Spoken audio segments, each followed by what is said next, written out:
Again, there we go. Hello, live streamers. The set is up, running well again. We have moved FactCam over there because LowDev has FactCam via screen share. Not sure if all of the artwork that's up now is going to stay as the show progresses. But how do you like it? Not bad, not bad. We're going to get right into the news.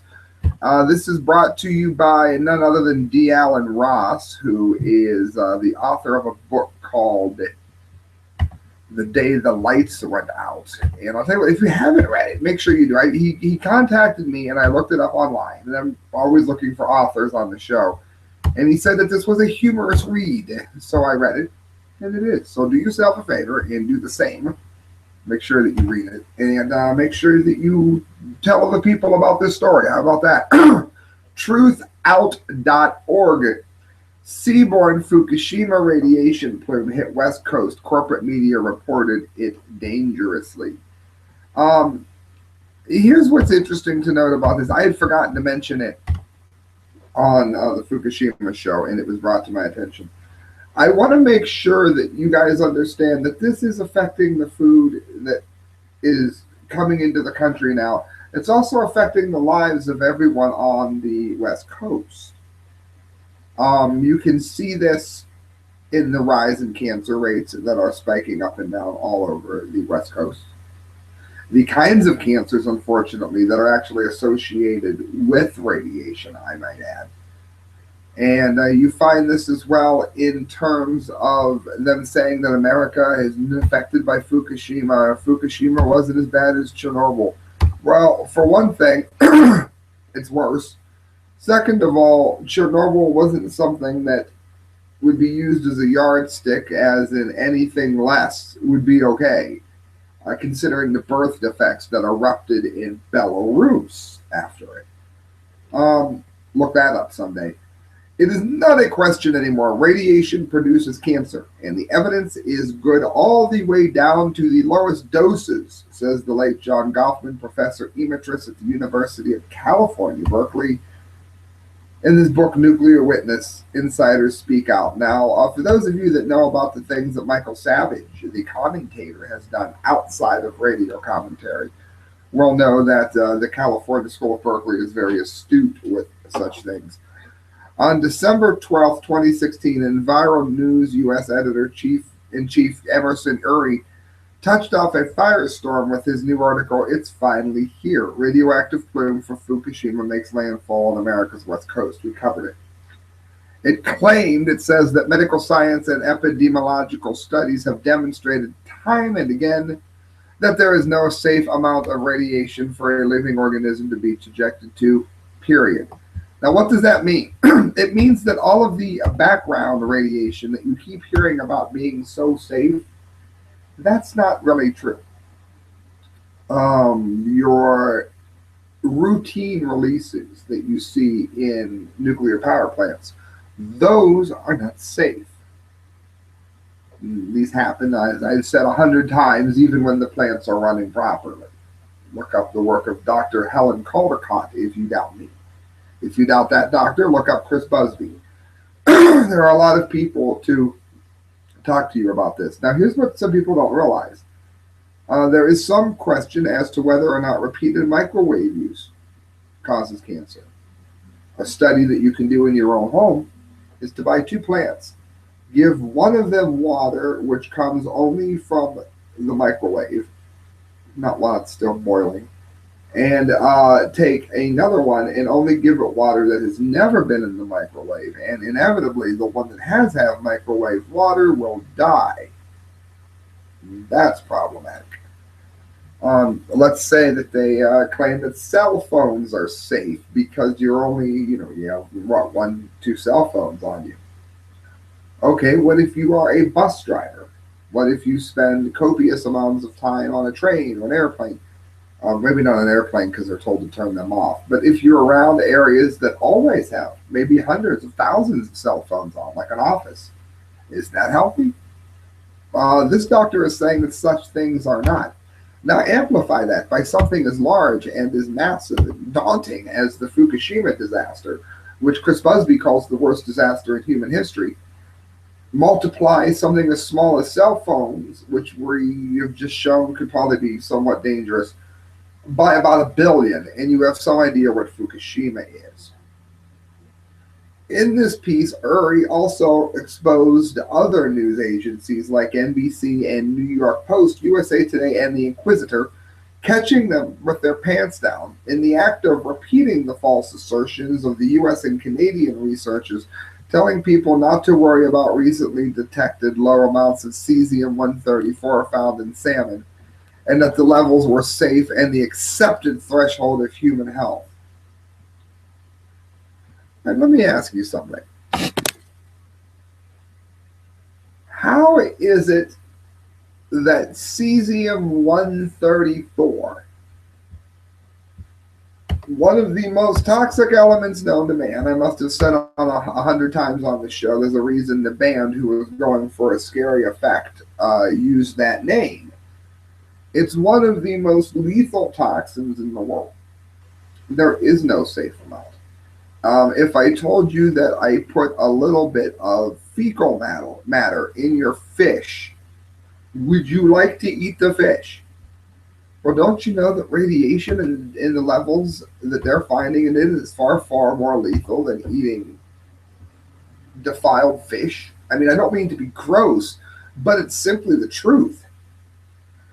Tom Hartman picked up the article by Uri and read it on his show. Then Hartman offered up his own journalistic explanation on how radiation works and addressed the problem with the proclamation that there is a safe level of radiation to consume or be exposed to. And he starts talking about as an element is decaying, it is throwing off radiation, and the radiation, if it hits your DNA in the nucleus, and the nucleus of a cell can alter your DNA in ways that can produce things like cancer, Hartman said. Now it can also cause simply the cell to die, or it can mutate the cell in all kinds of other weird ways. And so it's kind of a numbers game. If you irradiate 1 million cells, you might get 2 or 3 that become cancerous.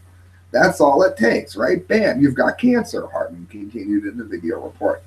The cesium could cause no cancer, or it could cause cancer in the very first cell that it irradiates.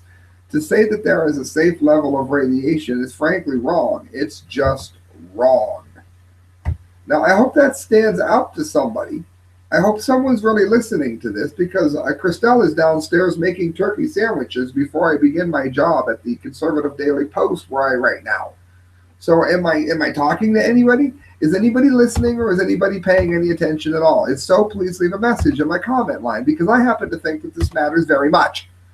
Uri said later in a statement, it's one thing for the media to regurgitate trivial facts on trivial matters, but to blindly repeat that consuming low levels of radiation is safe is irresponsible reporting, and it borders on dangerous.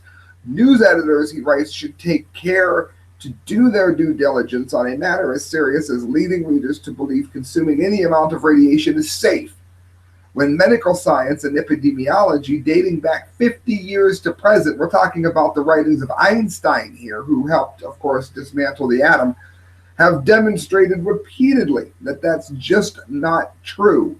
Even the smallest exposures increase the risk of cancer to the subject. What about that somehow gets missed? More and more viewers coming in. Welcome aboard, friends. Nice to see you. According to the Agency for Toxic Substances and Disease Registries, they released a report entitled Public Health Statement for Cesium from 2004.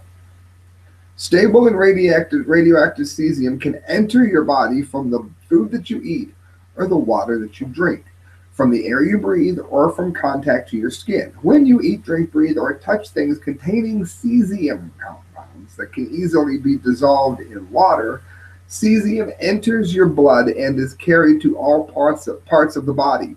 No known taste or odor is associated with cesium compounds.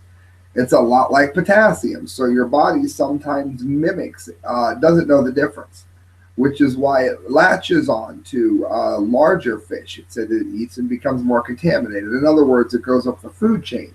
So the more seafood that a person eats, the more radioactive material that he or she is exposed to. It says the children, of course, are much more susceptible, which is something that I'm not entirely sure of because I know that when you're an adult, your glands still, especially your thyroid, it still brings in as much potassium as it needs for the day, which is why it's important to keep your potassium levels high and your calcium levels high. Because strontium many times will mimic, make sure I get this right, strontium many times will mimic calcium. Cesium will mimic potassium. And that's why potassium iodide is so very important to have on hand in the event of a nuclear disaster. It can be very hard to get when a nuclear disaster is happening, so it's not good to wait. Those who might expect the government to protect them from contamination by radiation have only to look at the downwinder situation in Utah or the consequences of Golfman's research in the late 1960s.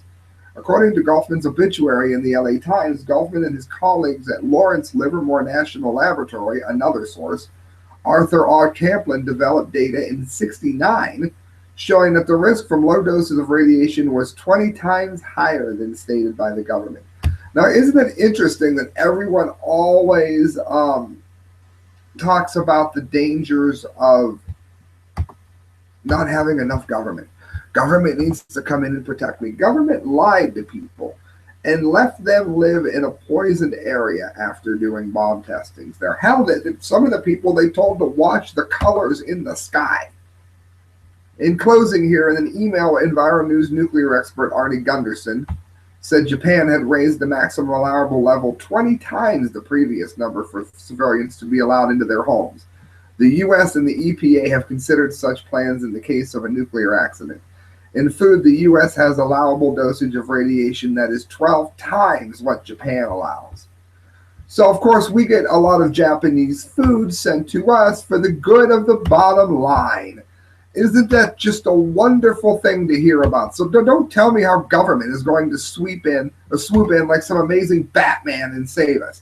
Because that's not the case. We need the EPA and we need the EPA's regulations. Hello, many new listeners. Let me ask you something. The EPA, do we really need them that much? If they're not standing up and if they're not stopping us from eating poisoned food from Fukushima, then what good is the EPA? Useless. These things are best handled on a state level, and that is why the Constitution was written the way that it was. Friends, moving on, many people say that the answer to global warming, is nuclear fuel. Or even if there was global warming, which we're going to get to in a minute, the answer to warming of the planet is not to juice everybody with radioactive poisons from a nuclear power plant that spews radioactive toxins out even at a time that it's working properly. Second of all, the global warming thing is kind of, friends, obvious here to be a farce. USA Today. 10 to 15 feet of snow to bury California. Wintry weather also targets the South. Why don't you look at this? Global warming. And of course now they're saying that because man is warming the planet, because of that, we're seeing colder winters. Why?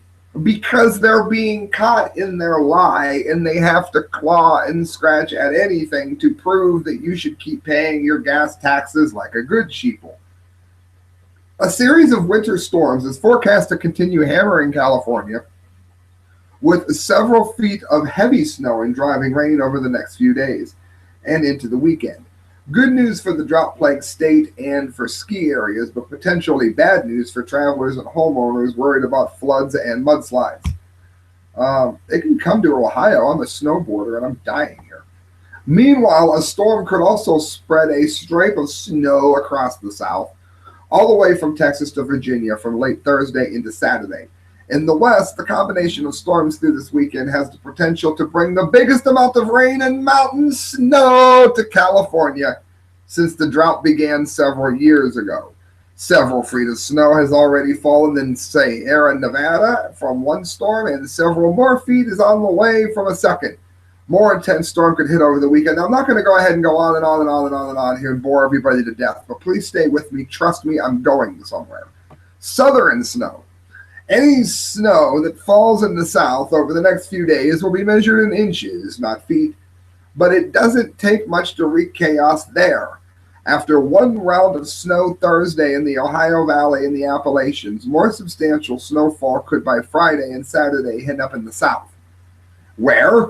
Oh, we're talking about places like Jackson, Mississippi, Birmingham, Alabama, Chattanooga, Tennessee, Atlanta, Charlotte, Winston-Salem, and Raleigh, and Richmond, Virginia. The potential exists for difficult driving. So remember, friends, when they said, this is my point, remember when they said to us all that you're not going to have any more winters because of man-made global warming? You're going to have winters like you never had before. They're going to be colder, you dumbass. We have snow in record amounts, and we have snow in places that have never seen snow before, and you watching this are paying your gas taxes like a good sheeple. Think about it, friends. You want more proof? I can give you more proof.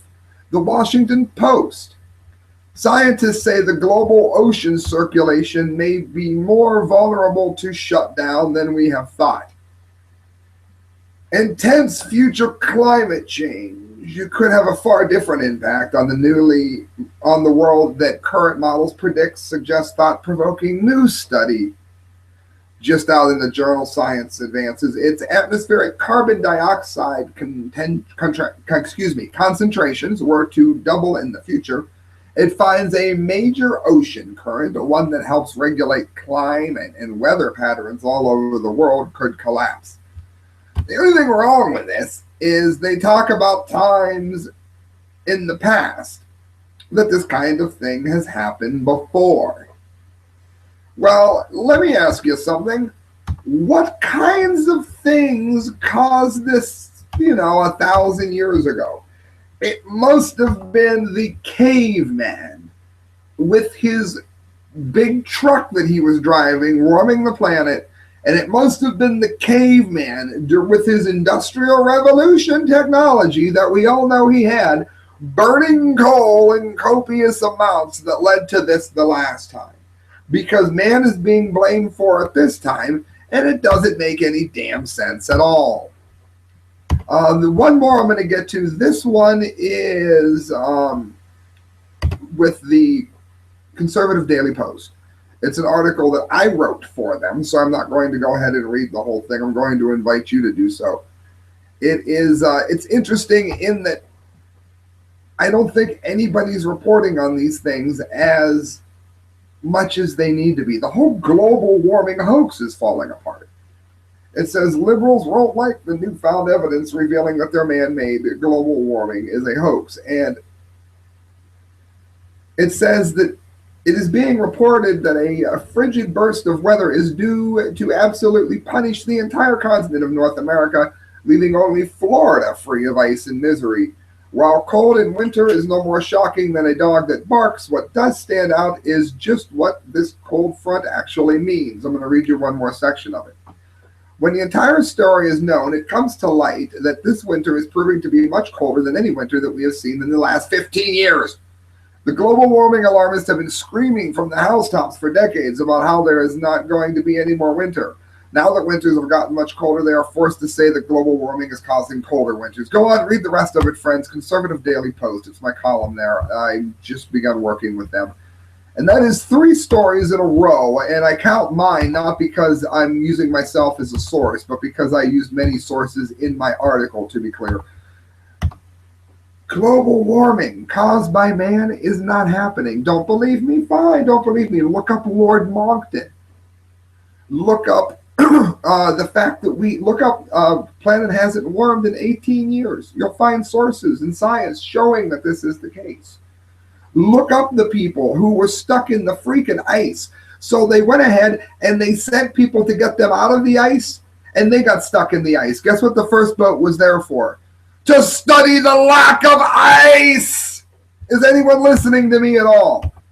Maybe I'll start posting at this time all the time. I've got viewers everywhere. Welcome aboard, friend. Hit subscribe. God bless. USA Today. Moving on to other news. We've got 3 stories left. Macy's is closing 68 stores. Job cuts total 10,100. Now, this is sad because it is a sign that America is bouncing away from its conventional past. The Macy's Day Parade, all of the things that were so very American. However, Macy's has brought a lot of this upon themselves. I remember my ex and I got a $50 gift certificate a number of years ago to Macy's. And we couldn't find one thing in the store to which we wanted to buy. It was just a bunch of stuff that none of us would ever wear or use, or, like a $200 crock pot or something ridiculous. But this isn't good. It's too bad they couldn't have hung on longer to see if Trump maybe could have saved the economy a bit in a couple of years with his administration. But in any event, after seeing sales drop during the holidays, Macy's said Wednesday it has either closed or will shutter 68 stores with an additional 6,200 position at a time when shoppers are going online to buy everything from scarves to lipstick. Of the 68 stores out of the 750 in total, 9 closings have been previously announced and 3 locations have already shut down. I'm not going to dwell on it. I'll lose listeners in droves, but I will say this. The left is trying to say that Obama is inheriting some wonderful economy here. Meanwhile, one of the department stores that have always been an icon in America is closing rapidly. And Christelle, during Black Friday, when we went, we didn't leave Thanksgiving for it. We're just up at those hours. We went and couldn't find, I think, anything at Macy's at all for anyone. We went in the store. She was wanting to skip it. So, I mean, it's not all a matter of online sales. Their stores have kind of crashed. 2 more stories to get to. This brought to you by Change Transportation. They're like Uber, only better. Call them, look them up on Facebook, Change Transportation. WDTN.com. Woman says plane dumped human feces on her property. Having a crappy day in Salt Lake City, while many in Utah residents were busy cleaning up snow from their driveway. Bethany Bowker is busy trying to figure out how to clean up a snow mess. Yeah, a different kind of a mess, a human feces. It's disgusting, she said. Well, what was she going to say? It was brilliant. Around 3 p.m. on Tuesday, Bowker left to pick up her children at school. That's when she noticed a foul-smelling feces scattered all over her driveway and her car. At first, I thought, wow, some bird really took a dump on my car, Bowker said. It would have been a pterodactyl. She quickly realized that she wasn't dealing with fecal matter from the bird variety. This is undeniable, she said. She came to the conclusion it was human waste. Then she realized this isn't the first time that it's happened. It's happened before, but not to this extent. She recalls years ago seeing this kind of matter all over her property. She believes it came from a commercial aircraft releasing the waste from the air at the wrong time.